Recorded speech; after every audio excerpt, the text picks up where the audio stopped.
یہ ویڈیو آخر تک دیکھیے۔ 29ویں پارے سورہ قلم میں اللہ پاک نے اس واقعے کا ذکر کیا ہے۔ حضرت عیسیٰ علیہ السلام کے آسمان پر اٹھا لیے جانے کے تھوڑے دنوں بعد کا واقعہ ہے کہ یمن میں صنعاء شہر سے 2 کوس کی دوری پر ایک باغ تھا جس کا نام زردان تھا۔ اس باغ کا مالک بہت ہی نیک نفس اور سخی آدمی تھا۔ اس کا یہ دستور تھا کہ پھلوں کو توڑنے کے وقت وہ فقیروں اور مسکینوں کو بلا لیتا تھا اور اعلان کرتا تھا کہ جو پھل ہوا سے گر پڑیں یا جو ہماری جھولی سے الگ جا کر گریں وہ سب تم لوگ لے لیا کرو۔ اس طرح اس باغ کا بہت سا پھل فقراء و مساکین کو مل جایا کرتا تھا۔ باغ کا مالک مر گیا تو اس کے 3 بیٹے اس باغ کے مالک ہو گئے، مگر یہ تینوں بہت بخیل ہوئے۔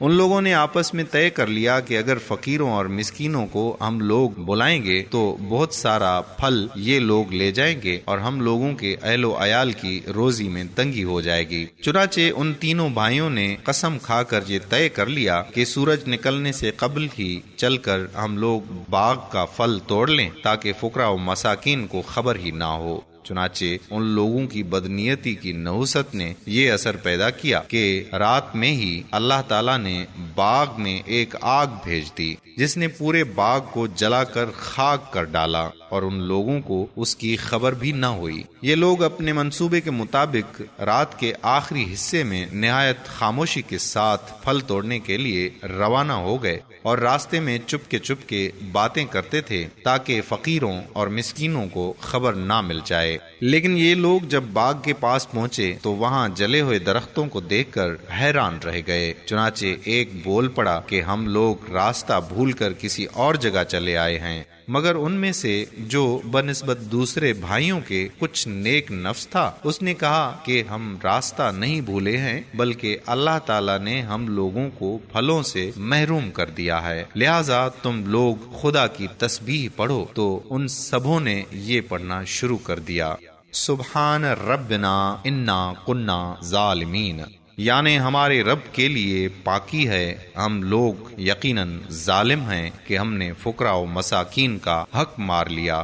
پھر وہ تینوں بھائی ایک دوسرے کو ملامت کرنے لگے اور آخر میں کہنے لگے کہ امید ہے کہ ہمیں ہمارا رب اس سے بہتر بدل دے، ہم اپنے رب کی طرف رغبت لاتے ہیں۔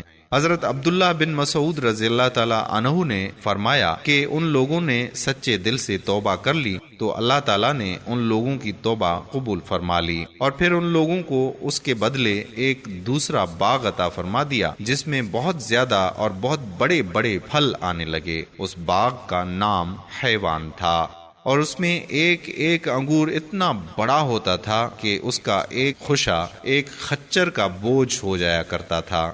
ابو خالد یمانی کا بیان ہے کہ میں اس باغ میں گیا تھا تو میں نے دیکھا کہ اس باغ میں انگوروں کے خوشے حبشی آدمی کے قد کے برابر بڑے تھے۔ قارئین اکرام، اس واقعے سے ہمیں سبق ملتا ہے کہ سخاوت اور نیک نیتی کا اثر مال میں خیر و برکت اور مال کی فراوانی ہے، اور بخیلی اور بد نیتی کا ثمر مال کی ہلاکت اور بربادی ہے۔ یہ بھی معلوم ہوا کہ سچی توبہ کر لینے سے اللہ تعالیٰ ضائع شدہ نعمت سے بڑی اور بڑھ کر نعمت عطا فرما دیا کرتا ہے۔ اللہ تعالیٰ اس واقعے سے سبق حاصل کرنے اور عمل کرنے کی توفیق عطا فرمائے، آمین یا رب العالمین۔ میرے دوستو، آخر میں ہم آپ سے یہی گزارش بھی کرتے ہیں کہ اگر آپ ہماری خصوصی دعا میں شامل ہونا چاہتے ہیں تو کمنٹ میں اپنا نام ضرور تحریر کریں اور ہمارا چینل پیارا اسلام کو ضرور سبسکرائب کریں اور ساتھ ہی لگے بیل کے بٹن کو بھی پریس کر دیں تاکہ فیوچر میں اپلوڈ ہونے والی مزید معلوماتی ویڈیوز کا نوٹیفیکیشن آپ دوستوں تک بر وقت پہنچتا رہے۔ آپ سے اجازت چاہتے ہیں، انشاءاللہ پھر کسی موقع پر ایسی ہی اسلامی معلوماتی ویڈیوز کے ساتھ آپ سے دوبارہ ملاقات ہوگی۔ تب تک کے لیے اللہ حافظ۔